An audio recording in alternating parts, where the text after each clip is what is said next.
Okay, like I said, this is going to be a bit of a shorter meeting. It's just a review of OpenAPS.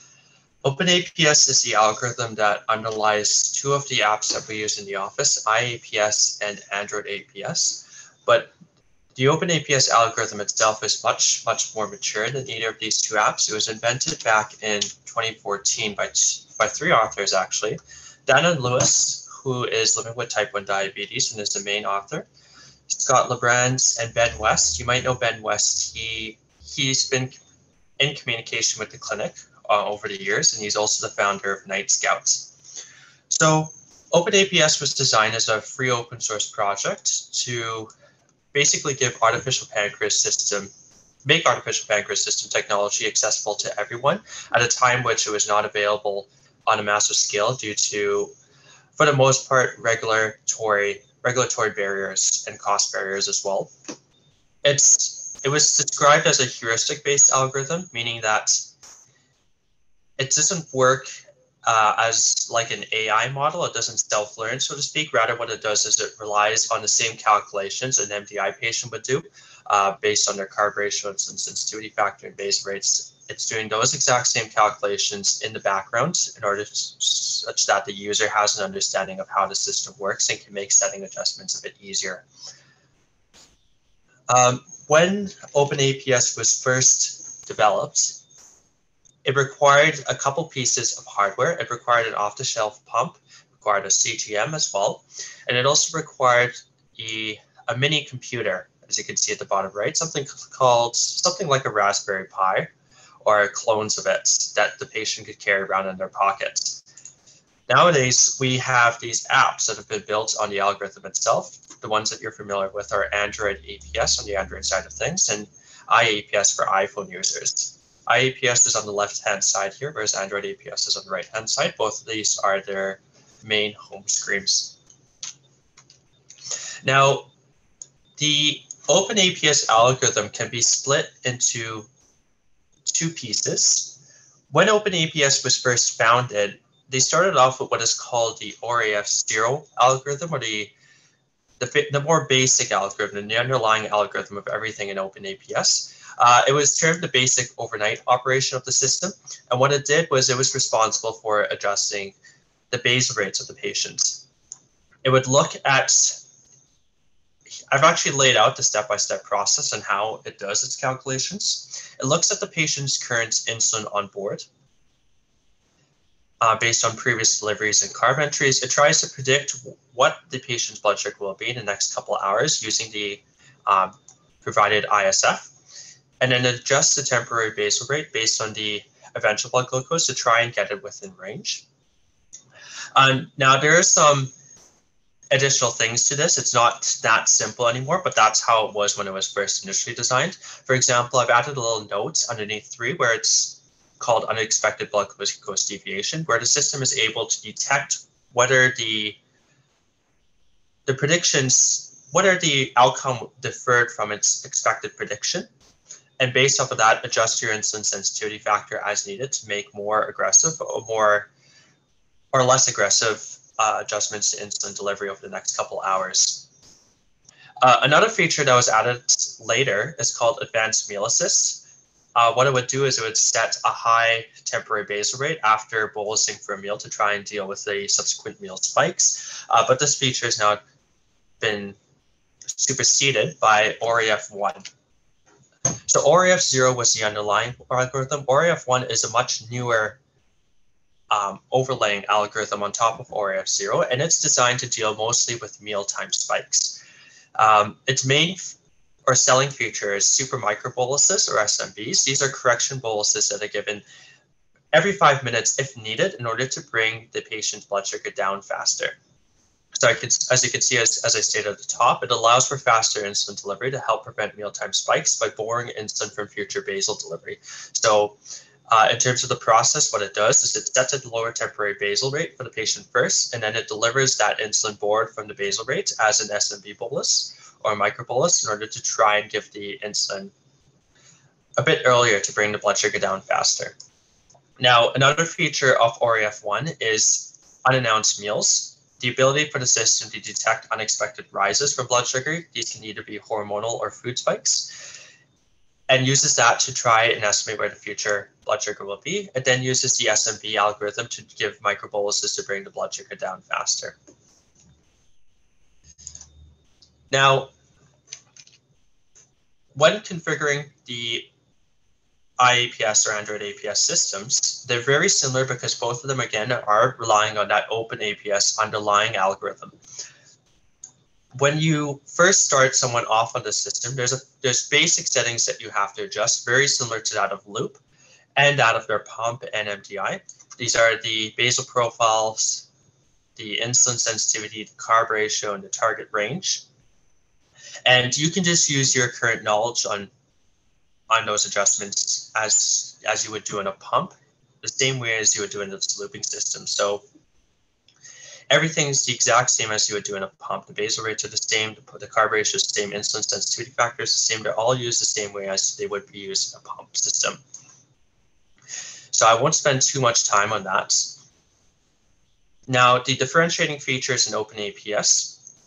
One of the features that you will have to configure when you're starting someone off on the system is called max IOB. And it's also a problem that often happens with one of our patients or some of our patients where their max IOB is somehow by mistakenly reset to 0, which can cause a huge change in the behavior of the system. So what is max IOB? Max IOB is the total amount of insulin that can be on a patient at a single point in time.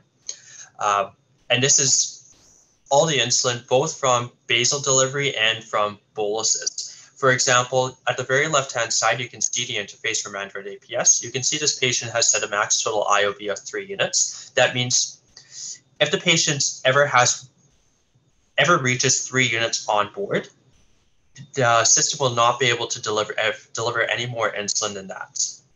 Now, an important part of this calculation is that IOB is not an absolute value. It's a relative number based on the patient's basal rate. So if the system is giving the scheduled basal rate of the patients, they're set to have an IOB of 0.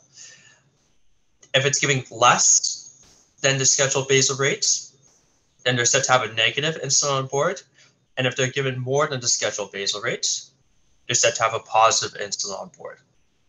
So if that number is set to 0, and by default it is, in which many cases, if a patient's settings get reset, it gets reset back to 0, the system is able to continue to provide them insulin as long as it only needs to give as much as the basal rate or less. It's unable to give more than the basal rate, and it's unable to give boluses unless the patient manually boluses. And this is where the issue lies. If the patient finds that they're going high, the system is unable to automatically correct and give them more insulin than the scheduled basal rates, and it results in them having these long extended highs, which they need help troubleshooting. So you might see some patients coming to you with this issue where their system is refusing to give them insulin, and it commonly, this issue may be that their IOB may not be set to a high enough value, or it may have been reset back to 0. Now, there's a note here on dynamic settings. I had briefly talked about it last looping session. Dynamic settings are something that is not found in the OpenAPS algorithm. Neither is it found in the Android APS system. It's something exclusive to IAPS and was developed by the IAPS developer, who found that the ability of the system to adjust the insulin sensitivity factor, carb ratio, and basal rates in response to detected resistance in the patient was not aggressive enough, and he wanted some more aggressive settings. This is why he developed dynamic ISF, dynamic carb ratio, and adjust basal.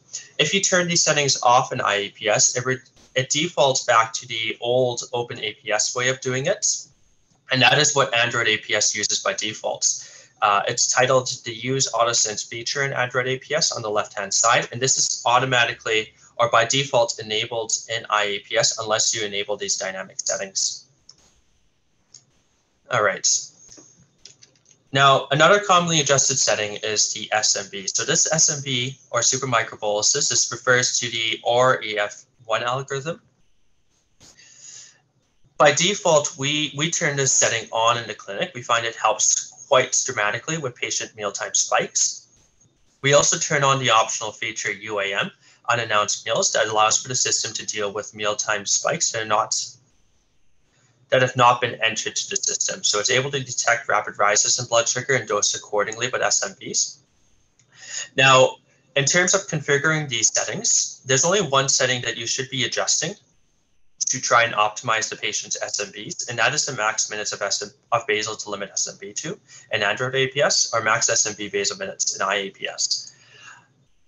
You might find that the boluses provided by SMBs are too small, and it results in the patient having extended highs. You can see an example of it on the left-hand side. The patient's getting repeated boluses every 5 minutes on Night Scout. These boluses are extremely small and they're not doing anything to the patient's blood sugar. That indicates that each bolus, what's likely happening is each bolus is being limited by one of these minute safety features, resulting in blood sugar staying high and the bolus is doing nothing.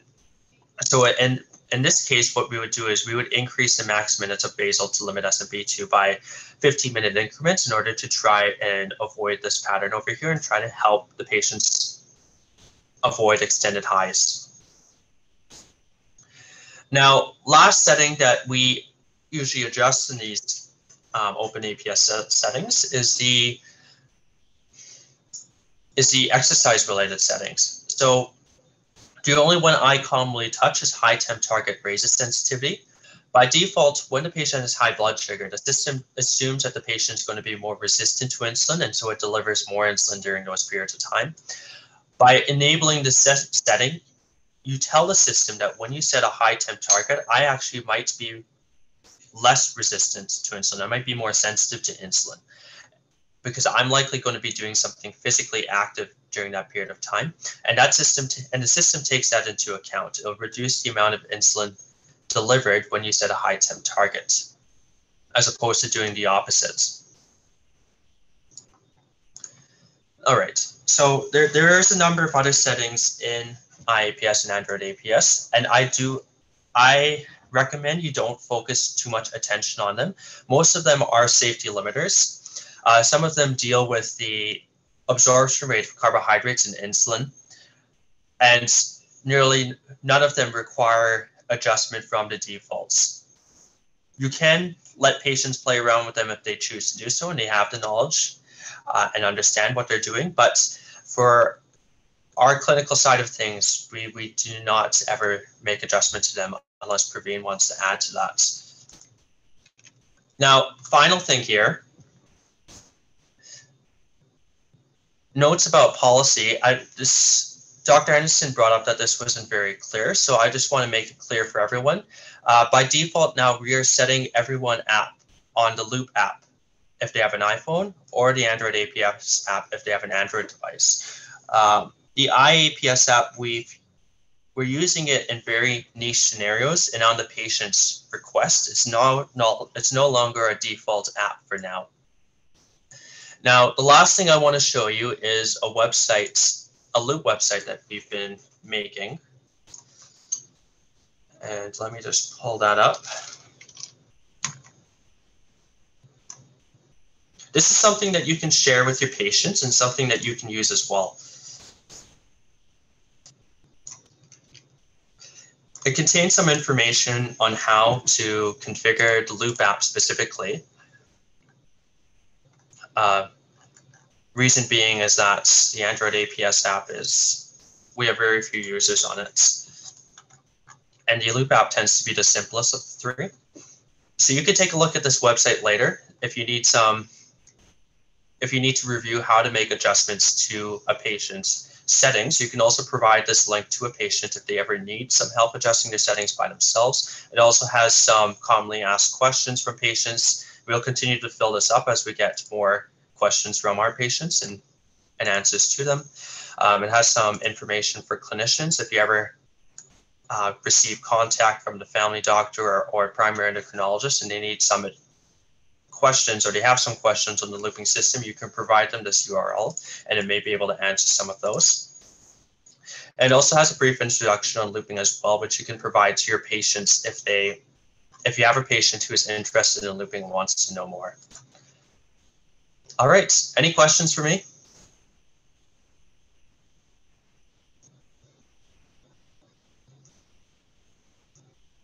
If you have no questions, Dr. Elliott's going to take us away with a paper.